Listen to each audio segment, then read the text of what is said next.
नमस्कार विद्यार्थियों, हरि बाबा क्लासेस पर आपका हार्दिक स्वागत है। दोस्तों, आज की वीडियो में हम क्लास 10th की NCERT English first flight prose के 7वें चैप्टर जिसका नाम है ग्लाम्सिस ऑफ इंडिया, जिसके अंतर्गत हमें 3 पार्टों को पढ़ना है। अर्थात इस चैप्टर के अंतर्गत 3 पार्ट हैं। पहला पार्ट है ए बेकर फ्रॉम गोवा, दूसरा पार्ट है कुर्ग और तीसरा पार्ट है टी फ्रॉम आसाम।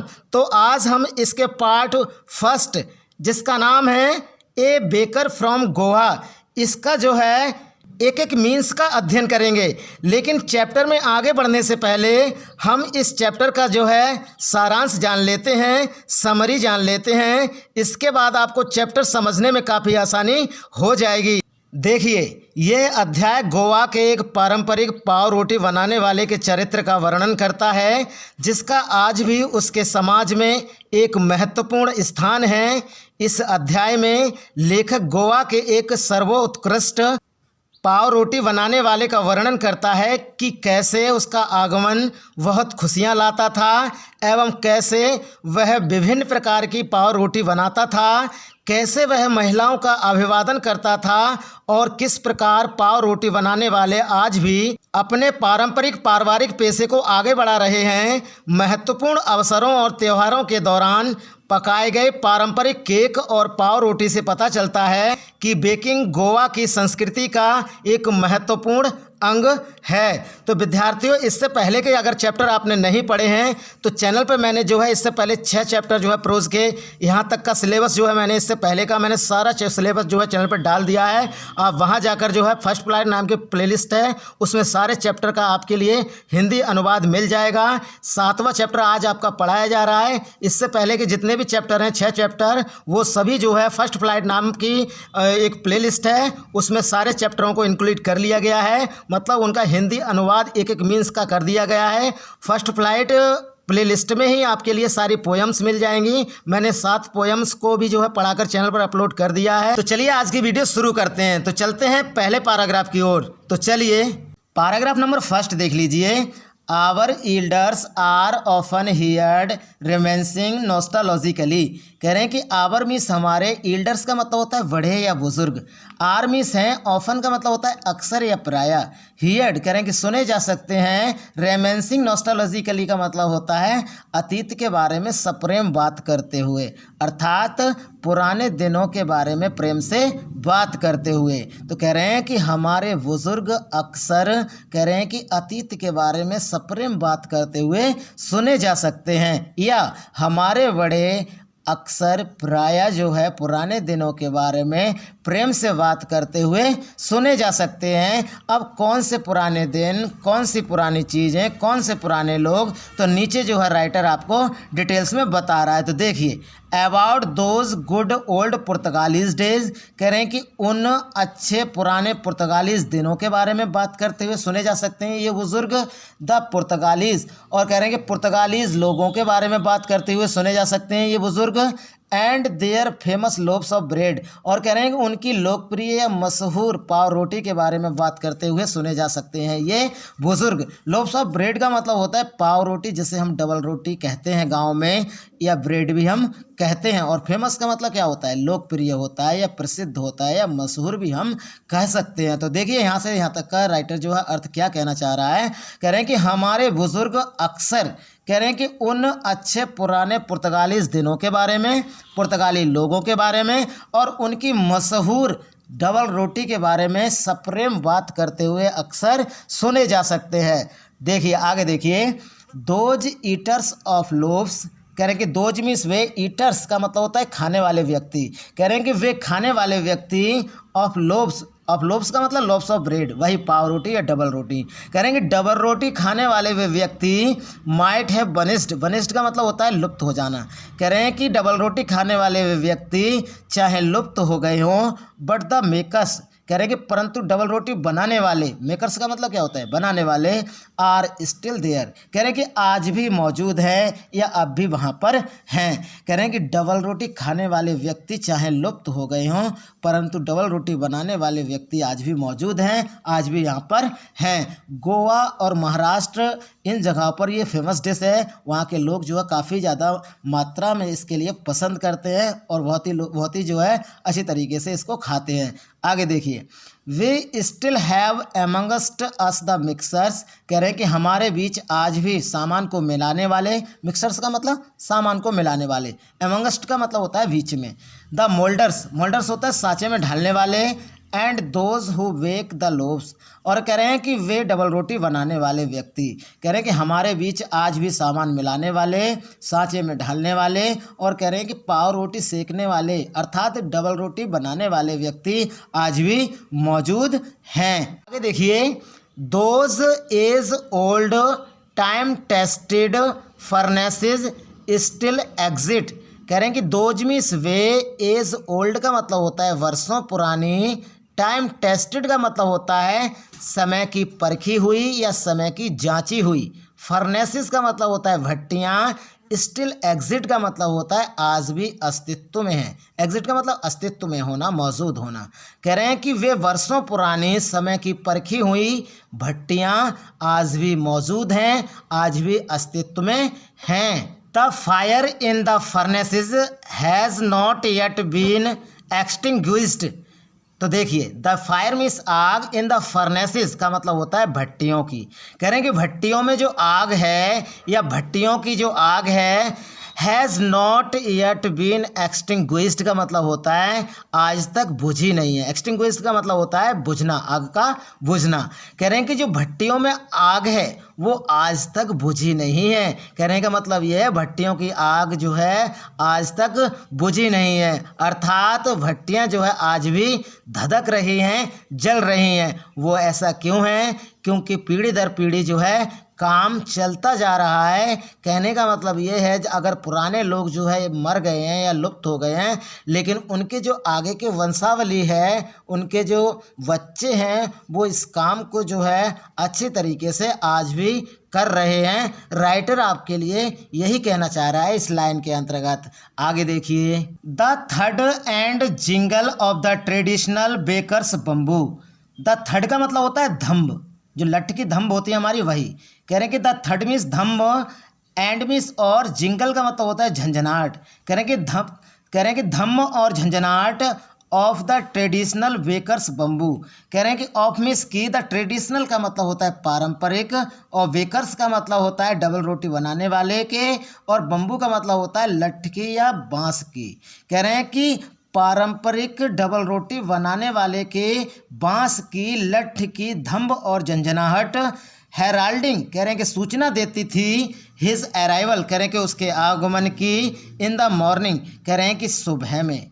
कह रहे हैं कि पारंपरिक डबल रोटी बनाने वाले के बांस की धम्ब और झंझनाहट, कह रहे हैं कि सुबह में उसके आगमन की सूचना देती थी। Can still be heard in some places. Some places का मतलब होता है कुछ स्थानों पर या कई स्थानों पर।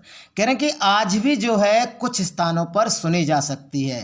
कहने का मतलब यहाँ से यहाँ तक का अर्थ देख लीजिए राइटर आपसे क्या कहना चाह रहा है। तो देखिए, पाव रोटी या डबल रोटी बनाने वाले के पारंपरिक लठ की जो धम्म है तथा झंझनाहट है, जो सुबह उसके आगमन की सूचना देती थी, आज भी कई स्थानों पर सुनी जा सकती है, आज भी कई जगहों पर सुनी जा सकती है। May be the father is not alive but the son still carries on the family profession. कह रहे हैं कि मे बी शायद, द फादर कह रहे हैं कि पिता इज़ नॉट अलाइव, अलाइव का मतलब होता है जीवित होना। कह रहे हैं कि शायद पिता जीवित ना हो, बट द सन कह रहे हैं कि परंतु उनके बेटे स्टिल कह रहे हैं कि आज भी, कैरीज ऑन का मतलब होता है जारी रखना, कहने का मतलब चला रहे हैं, जारी रखे हुए हैं। द फैमिली प्रोफेशन का मतलब होता है पारिवारिक पेशा या पारिवारिक काम। कह रहे हैं कि शायद पिता जीवित ना हो, परंतु उनके बेटे आज भी जो है अपने पारिवारिक पेशे को जारी रखे हुए हैं, अर्थात चला रहे हैं या आगे बढ़ा रहे हैं। आगे देखिए, दीज बेकर्स कह रहे हैं कि ये डबल रोटी बनाने वाले व्यक्ति आर कह रहे हैं कि हैं इवन टुडे, कह रहे हैं कि आज भी नोन कह रहे हैं कि जाने जाते हैं एज पडेर, कह रहे हैं कि पडेर के नाम से इन गोवा, कह रहे हैं कि गोवा में, कह रहे हैं कि ये डबल रोटी बनाने वाले व्यक्ति आज भी गोवा में पडेर के नाम से जाने जाते हैं। तो अब चलते हैं इसकी वर्ड मीनिंग की ओर। तो चलिए वर्ड मीनिंग देख लीजिए।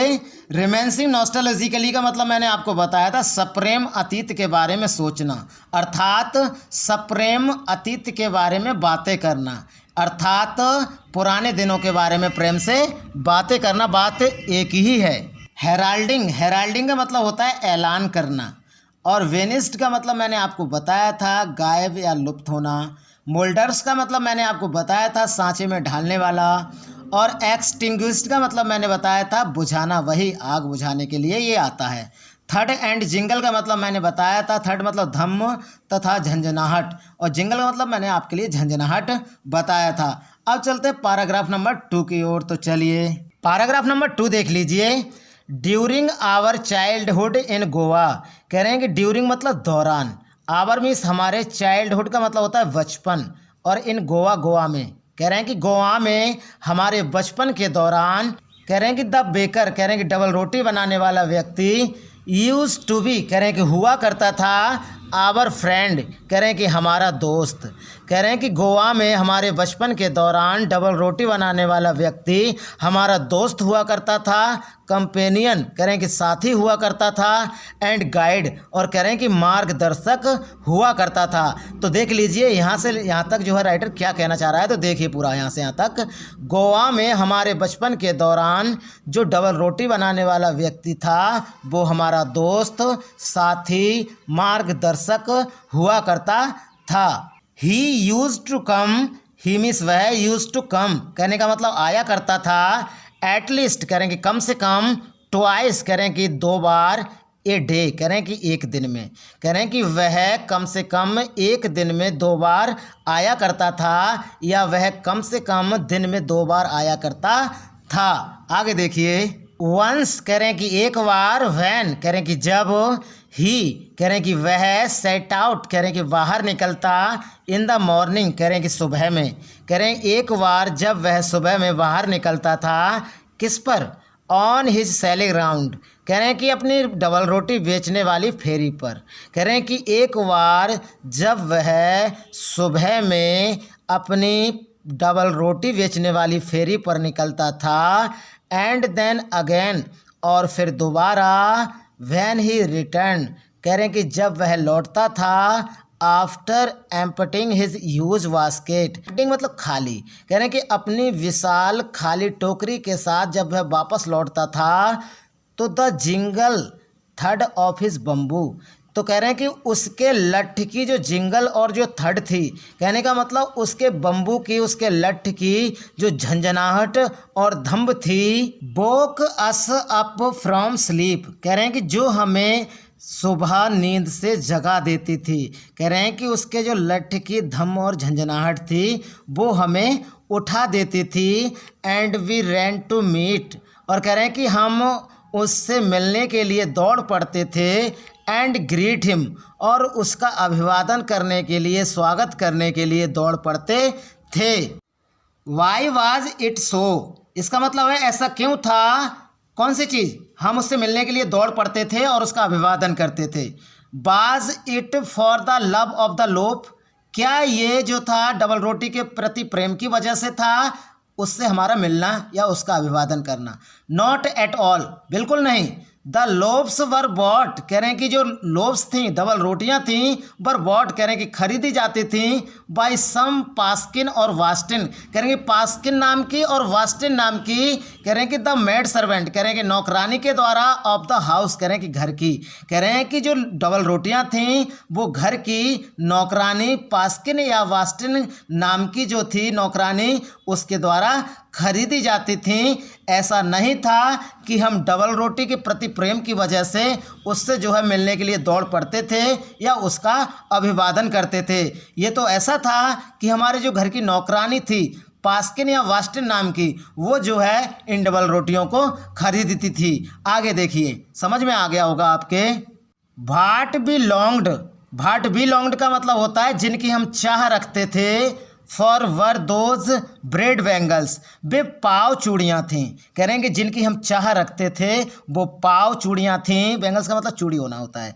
विच भी चूज केयरफुली, विच मीन्स जिसको या जिनको, बी मीन्स हम, चूज चुनते थे, केयरफुली कह रहे हैं कि सावधानी से। कह रहे हैं कि जिनकी हम चाह रखते थे वे पाव चूड़ियाँ थीं जिनको हम बड़ी सावधानी पूर्वक चुनते थे। Sometimes it was sweet bread of special make, कह रहे हैं कि कभी कभी वह खास प्रकार से बनी हुई मीठी पाव रोटी भी होती थी। अब चलते हैं इसकी वर्ड मीनिंग की ओर। तो चलिए वर्ड मीनिंग देख लीजिए। चाइल्डहुड का मतलब होता है वही बचपन, आप जानते हैं, मैंने आपको बताया था। कंपेनियन का मतलब मैंने आपको साथ ही बताया था। और एम्प्टिंग का मतलब खाली करना आपको बताया था। लॉन्ग्ड का मतलब किसी चीज़ की चाह रखना, मैंने आपको बताया था। अब चलते हैं पैराग्राफ नंबर 3 की ओर। तो चलिए पैराग्राफ नंबर 3 देख लीजिए। The baker made his musical entry on the scene with the झंझंग sound of his specially made bamboo staff. कह रहे हैं द बेकर, बेकर का मतलब वही पाव रोटी बनाने वाला या डबल रोटी बनाने वाले को बेकर कहा जाता है। तो हिज म्यूजिकल एंट्री का मतलब होता है संगीत में प्रवेश करना, ठीक है। ऑन द सीन, सीन का मतलब होता है दृश्य। विद द झंझंग साउंड, साउंड का मतलब आवाज़ होता है, झंझंग वही आवाज़ होती है। ऑफ हिज स्पेशली, स्पेशली मतलब मुख्य रूप से, खास तौर पर। Made bamboo staff, bamboo staff मतलब बांस का लठ। कह रहे हैं कि डबल रोटी बनाने वाले ने, कह रहे हैं कि दृश्य में अपने खास तौर से बने अपने बांस के लठ की झंझंग की आवाज़ के साथ क्या किया, म्यूजिकल एंट्री किया, संगीत में प्रवेश किया। आगे देखिए। वन हैंड, कह रहे हैं कि एक हाथ से, सपोर्टेड, कह रहे हैं कि सहारा दे रखा था, द बास्केट, कह रहे हैं कि टोकरी को, ऑन हिज हेड, कह रहे हैं कि अपने सर पर रखी। कह रहे हैं कि उसने एक हाथ से अपने सर पर रखी टोकरी को सहारा दे रखा था और क्या कर रखा था दूसरे हाथ से, एंड द अदर, और कह रहे हैं कि दूसरे हाथ से बैंग्ड, कह रहे हैं कि बजा रहा था, द बम्बू, कह रहे हैं कि बांस को, ऑन द ग्राउंड, कह रहे हैं कि ज़मीन पर, और कह रहे हैं कि दूसरे हाथ से जो है बांस को ज़मीन पर बजा रहा था। कह रहे हैं कि एक हाथ से उसने अपने सर पर रखी टोकरी को सहारा दे रखा था और दूसरे हाथ से जो क्या कर रहा था, वो ज़मीन पर जो है अपने बम्बू को बजा रहा था, अर्थात झनझन की आवाज़ कर रहा था। ही वुड ग्रीट, कह रहे हैं कि ही मीन्स वह, वुड ग्रीट अभिवादन करता था, the lady of the house, कह रहे हैं कि घर के मालकिन का, विद गुड मॉर्निंग, कह रहे हैं कि गुड मॉर्निंग के साथ, कह रहे हैं कि वह घर की मालकिन का गुड मॉर्निंग कहकर जो है अभिवादन करता था या गुड मॉर्निंग के साथ जो है अभिवादन करता था। एंड देन, और फिर, प्लेस, कहने का मतलब टिका देता था, हिज बास्केट, कह रहे हैं कि अपनी टोकरी को, ऑन द वर्टिकल बम्बू, करेंगे वर्टिकल बम्बू का मतलब होता है सीधे खड़े बांस पर, और अपनी टोकरी को सीधे खड़े लठ पर टिका देता था।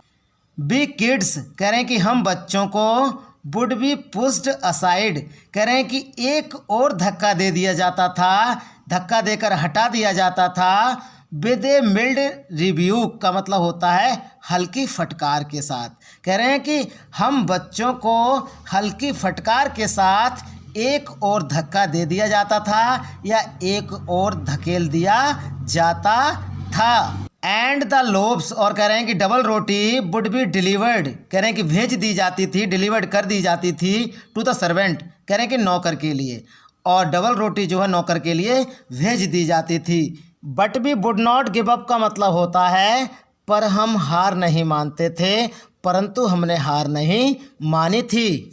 बी वुड क्लाइम, कह रहे हैं कि बी मीन्स हम, वुड क्लाइम, कह रहे हैं कि चढ़कर, ए बेंच, कह रहे हैं कि एक बेंच पर, और द पारापेट, पारापेट का मतलब होता है मुंडेर, कह रहे हैं कि हम जो है एक बेंच पर या मुंडेर पर चढ़कर, एंड पीप, कह रहे हैं कि झांक लिया करते थे, पीप का मतलब होता है झांकना, कह रहे हैं कि झांक लिया करते थे, इनटू द बास्केट, कह रहे हैं कि टोकरी में, सम हाउ का मतलब होता है किसी प्रकार, कह रहे हैं हम एक बेंच या मुंडेर पर किसी भी प्रकार चढ़कर टोकरी के अंदर झांक लेते थे। आगे देखिए। I can still recall the typical fragrance of those loaves, कह रहे हैं कि आई मिस मैं कैन मिस सकता हूँ, स्टिल मतलब अब भी, रिकॉल कह रहे हैं कि याद कर, रिकॉल का मतलब रिमेंबर, याद करना, द टिपिकल फ्रेग्रेंस कह रहे हैं कि अलग प्रकार की खुशबू को, ऑफ दोज लोव्स कह रहे हैं कि उन डबल रोटियों की, कह रहे हैं कि मैं अब भी उन डबल रोटियों की अलग सी खुशबू को याद कर सकता हूँ।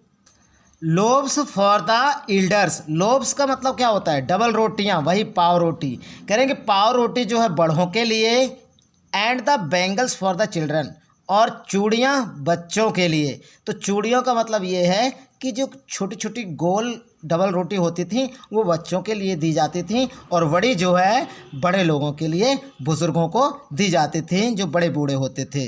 Then we did not even care to brush our teeth और वॉश आवर माउथ प्रॉपरली, करेंगे देन मीन्स तब, या फिर बी मीन्स हम, डिड नॉट इवन केयर करेंगे परवाह नहीं करते थे, केयर का मतलब परवाह करना, टू ब्रश आवर टीथ करेंगे अपने दांतों में ब्रश करने की, और वॉश आवर माउथ्स प्रॉपरली कह रहे हैं कि और अपने मुंह को नियमित रूप से धोने की, और कह रहे हैं फिर हम अपने दांतों में ब्रश करने की और अपने मुंह को नियमित रूप से धोने की परवाह नहीं करते थे। एंड वाई शुड बी, और हम करें भी क्यों, आगे देखिए, who would take the trouble कह रहे हैं कि कौन परेशानी करेगा, कौन मेहनत करेगा, प्लकिंग द मैंगो लीफ कह रहे हैं कि आम की पत्ती को तोड़ने की, कह रहे हैं कि कौन जो है आम की पत्ती को तोड़ने की मेहनत करेगा, परेशानी करेगा, फॉर द टूथ ब्रश कह रहे हैं कि टूथ ब्रश को बनाने के लिए, कह रहे हैं कि कौन जो है टूथ ब्रश को बनाने के लिए, ब्रश को बनाने के लिए जो है आम की पत्ती तोड़ने की परेशानी करेगा, या आम की पत्ती को तोड़ने की मेहनत करेगा। And why was necessary at all, और आखिरकार ये आवश्यक क्यों था, the tiger never brushed his teeth कह रहे हैं कि जो टाइगर होते हैं, कहने का मतलब जो शेर होते हैं, वो कभी अपने दांत साफ नहीं करते हैं, कि जो चीता होता है, वाघ होता है, वो अपने दांतों में कभी ब्रश नहीं करता है। हॉट टी कुड वॉश कह रहे हैं कि गर्म चाय दांतों को साफ कर सकती है, and clean up everything so nicely after all कह रहे हैं कि और सब कुछ अच्छी तरह से साफ कर सकती है, कह रहे हैं कि गर्म चाय जो है दांतों को धो देती है और सब कुछ अच्छी तरह से साफ कर सकती है। अब इसकी वर्ड मीनिंग की ओर चलते हैं, तो चलिए वर्ड मीनिंग देख लीजिए। बैंग्ड का मतलब होता है आवाज़ उत्पन्न करना, ठीक है, और रिव्यू का मतलब मैंने आपको बताया था फटकार, वही हल्की फटकार मैंने आपको बताया था। लोव्स का मतलब होता है डबल रोटी, वही बड़ी डबल रोटी जिसे छोटे टुकड़ों में काटा जाता है। पारापेट का मतलब होता है पेरापेट का मुंडेर, मैंने आपको बताया था। पीप का मतलब होता है झांकना, और फ्रेग्रेंस का मतलब होता है महक या खुशबू, मैंने महक आपको बताया था। और प्लकिंग का मतलब होता है कोई चीज़ तोड़ना, जैसे आम की पत्ती को तोड़ने की बात आई थी। अब चलते हैं पैराग्राफ नंबर 4 की ओर, तो चलिए पैराग्राफ नंबर 4 देख लीजिए।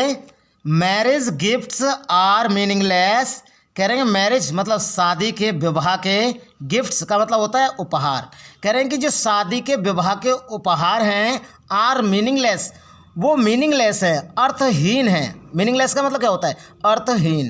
कह रहे हैं कि जो विवाह के उपहार हैं वो अर्थहीन हैं, विदाउट कह रहे हैं के बिना, द स्वीट ब्रेड कह रहे हैं कि मीठी डबल रोटी के बिना, नोन एज द बोल कह रहे हैं कि बोल नामक, कह रहे हैं कि जो बोल के नाम से जानी जाती है, कह रहे हैं कि विवाह के उपहार कह रहे हैं कि बोल नामक मीठी डबल रोटी के बिना क्या है, ये मीनिंगलेस हैं, कहने का मतलब अर्थहीन है। Just as a party or a feast loses its charm without bread, जैसे कोई पार्टी या उत्सव बिना पाव रोटी के आकर्षण रहित है, जैसे कोई पार्टी और जैसे कोई दावत जो होती है वो बिना पाव रोटी के, ब्रेड के, डबल रोटी के आकर्षण रहित है, उसी प्रकार से जो शादी के उपहार हैं वो बोल नामक जो मीठी डबल रोटी होती है उसके बिना क्या है, अर्थहीन है। आगे देखिए, not enough can be said to show, not enough can be said to show का मतलब ये है कि इसे शब्दों में बयां नहीं किया जा सकता। ये शब्दों में बयां नहीं किया जा सकता। क्या बयां नहीं किया जा सकता? हाउ इम्पॉर्टेंट, कह रहे हैं कि कितना महत्वपूर्ण है।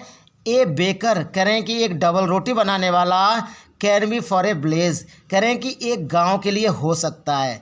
कह रहे हैं कि ये शब्दों में बयां नहीं किया जा सकता कि एक डबल रोटी बनाने वाला गांव के लिए कितना महत्वपूर्ण है। आगे देखिए, the lady of the house, कह रहे the lady of the house का मतलब क्या होता है?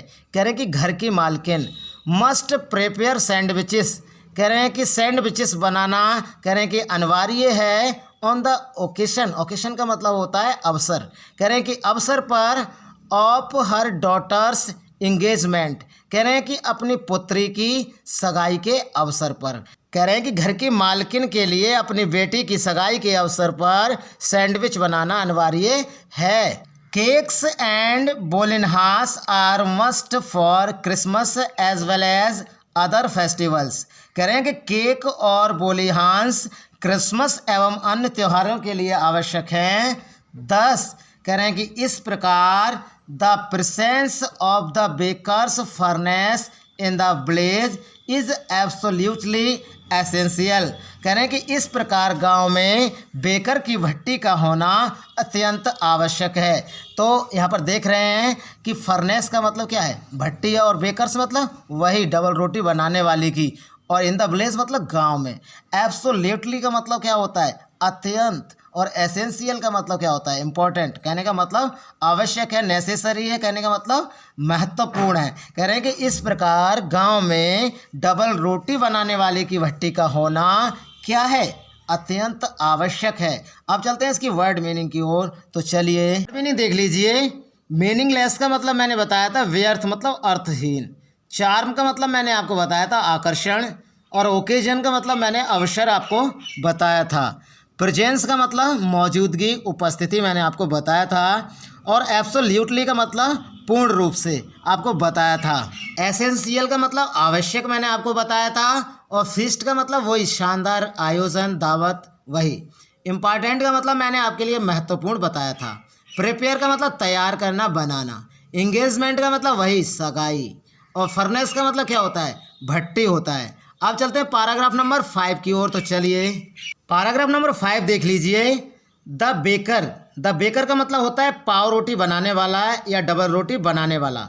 और ब्रेड सेलर का मतलब होता है पाव रोटी बेचने वाला या डबल रोटी बेचने वालों की। ऑफ दोज डेज, कह रहे हैं कि उन दिनों हैड ए पेक्यूलियर ड्रेस, कह रहे हैं कि एक अनोखी ड्रेस होती थी, एक अनोखी पोशाक होती थी। डबल रोटी बनाने वाला अथवा डबल रोटी बेचने वालों की उन दिनों एक अनोखी पोशाक होती थी। नोन एज द कावाई, कह रहे हैं कि जिसे कावाई के नाम से जाना जाता था। आगे देखिए, it was a single piece, कह रहे हैं ये एक कपड़े से बनी हुई लॉन्ग फ्रॉक, कह रहे हैं कि लंबी फ्रॉक होती थी। रीचिंग डाउन, जो नीचे पहुंचती थी। टू द नीज, कह रहे हैं कि घुटनों तक, कह रहे हैं यह एक कपड़े से बनी लंबी फ्रॉक होती थी जो घुटनों तक पहुंचती थी। इन आवर चाइल्डहुड, कह रहे हैं कि इन मिस में, आवर मिस हमारे, चाइल्डहुड मतलब बचपन में, बी मिस हमने, कह रहे हैं कि हमने हमारे बचपन में सा, कह रहे हैं कि देखा था। बेकर्स, कह रहे हैं कि डबल रोटी बनाने वालों को। बियरिंग ए शर्ट, कह रहे हैं ये कमीज पहने हुए। एंड ट्राउजर्स, कह रहे हैं कि और पतलून पहने हुए।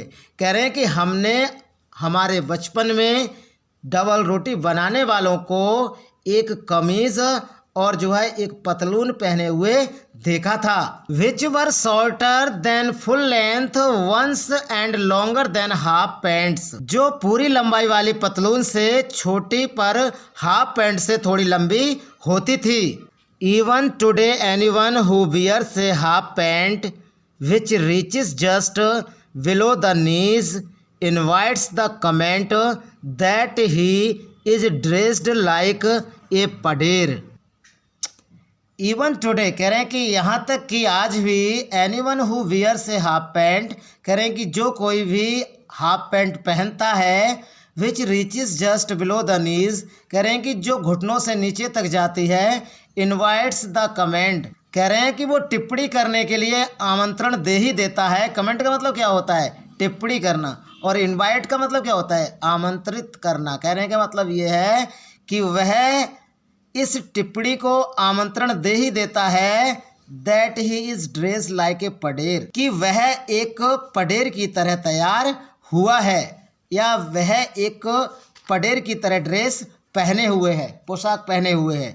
अब इसकी वर्ड मीनिंग की ओर चलते हैं, तो चलिए वर्ड मीनिंग देख लीजिए। पैक्यूलियर का मतलब होता है अजीब, और फ्रॉक का मतलब वही होता है एक पोशाक, जैसे फ्रॉक कहते हैं। और ट्राउजर्स का मतलब मैंने आपको पतलून बताया था। कमेंट का मतलब होता है टिप्पणी करना, ठीक है, रिमार्क करना। अब चलते हैं इसके अंतिम पैराग्राफ, छठे पैराग्राफ की ओर। इसमें 6 पैराग्राफ हैं, तो चलिए छठे पैराग्राफ की ओर चलते हैं। पैराग्राफ नंबर 6 देख लीजिए, लास्ट है आपका, अंतिम पैराग्राफ है। The baker usually collect his bills at the end of the month. कह रहे हैं कि द बेकर, कह रहे हैं कि डबल रोटी बनाने वाले, यूजुअली कह रहे हैं कि सामान्य तौर पर, कलेक्टेड कह रहे हैं कि मतलब एकत्रित करता था, हिज बिल्स कह रहे हैं कि अपने पैसों को, अपने बिलों को, एट द एंड कह रहे हैं कि अंत में, ऑफ द मंथ कह रहे हैं कि महीने के। कह रहे हैं कि बेकर अर्थात डबल रोटी बनाने वाला व्यक्ति सामान्यतः अपने पैसे महीने के अंत में एकत्रित करता था। मंथली अकाउंट्स कह रहे हैं कि महीने का हिसाब यूज टू बी रिकॉर्डेड, कह रहे हैं कि मतलब दर्ज किया जाता था। रिकॉर्ड का मतलब लिखा जाता था, दर्ज किया जाता था। ऑन सम वॉल कह रहे हैं कि किसी दीवार पर, इन पेंसिल कह रहे हैं कि पेंसिल से, कह रहे हैं कि महीने का हिसाब किसी दीवार पर पेंसिल से दर्ज किया जाता था। बेकिंग, बेकिंग का मतलब होता है डबल रोटी बनाना, वही पाव रोटी बनाना। कह रहे हैं कि बेकिंग कह रहे हैं कि double roti banana was Indeed कह रहे हैं कि वास्तव में ए प्रॉफिटेबल कह रहे हैं कि एक लाभदायक प्रोफेशन कह रहे हैं का मतलब पेशा हुआ करता था। इन द ओल्ड डेज कह रहे हैं कि पुराने दिनों में, कह रहे हैं कि पुराने दिनों में, पिछले दिनों में, कहने का मतलब ये है जो डबल रोटी बनाने वाले व्यक्ति थे उनका जो पेशा था वो एक वास्तव में लाभदायक पेशा माना जाता था। द बेकर कह रहे हैं कि डबल रोटी बनाने वाला, एंड इज फैमिली कह रहे हैं कि और उसका परिवार, नेवर स्टार्व्ड कह रहे हैं कि कभी भूखे नहीं रहते थे। कह रहे हैं कि डबल रोटी बनाने वाला व्यक्ति और उसका परिवार कभी भूखे नहीं रहते थे। आगे देखिए, he, his family and his servants always looked happily and prosperous. वह, उसका परिवार और उसके नौकर हमेशा सुखी और समृद्धशाली दिखाई देते थे। Their plump physique, their plump physique का मतलब होता है उनकी मोटी काया। वाज एन ओपन टेस्टिमोनी कह रहे हैं कि एक स्पष्ट साक्ष्य थी। उनकी मोटी काया इस बात का स्पष्ट साक्ष्य थी, मतलब गवाह थी। आगे देखिए, इवन कह रहे हैं कि यहाँ तक कि टुडे आज, एनी पर्सन कह रहे हैं कि मतलब कोई व्यक्ति, with a jackfruit like कह रहे हैं कि जैक फ्रूट का मतलब कटहल, कह रहे हैं कि जो कटहल के समान होता है, फिजिकल अपीयरेंस कहने का मतलब जिसका शरीर दिखाई देता है, इज़ ईजिली कंपेयर्ड कह रहे हैं कि उसकी आसानी से तुलना की जाती है, टू ए बेकर कह रहे हैं कि एक डबल रोटी बनाने वाले व्यक्ति से। कह रहे हैं कि यहाँ तक कि आज भी किसी कटहल जैसे दिखने वाले एक व्यक्ति की तुलना आसानी से एक डबल रोटी बनाने वाले व्यक्ति से कर दी जाती है। अब इसकी वर्ड मीनिंग की ओर चलते हैं, तो चलिए वर्ड मीनिंग देखिए। यूजुअली का मतलब होता है सामान्यतः, इंडीड का मतलब वस्तुतः या वास्तव में, प्रॉफिटेबल का मतलब लाभदायक, मैंने आपको बताया था, स्टार्व्ड का मतलब भूखा रहना, और प्रॉस्पेरस का मतलब समृद्ध होना। जैक फ्रूट लाइक अपीयरेंस का मतलब होता है कटहल जैसा दिखना, और प्लम्प फिजिक का मतलब मैंने आपको बताया था मोटी काया। ओपन टेस्टिमोनी का मतलब मैंने आपको बताया था किसी चरित्र अथवा विशेषज्ञ के विषय में सार्वजनिक टिप्पणी करना। तो विद्यार्थियों, ये था ग्लांसेस ऑफ इंडिया का पहला part, A baker from Goa. मैंने आपके लिए हर मीन्स का अर्थ बता दिया इस चैप्टर की, और आपको बहुत अच्छी तरीके से समझ में भी आ गया होगा। अगर वीडियो अच्छी लगी है तो लाइक ज़रूर करें, और अपने हाई स्कूल के जितने भी दोस्त हैं उनमें शेयर करना बिल्कुल ना भूलें। तो कल फिर मिलते हैं एक नए पार्ट के साथ। तब तक के लिए नमस्कार, जय हिंद, वंदे मातरम।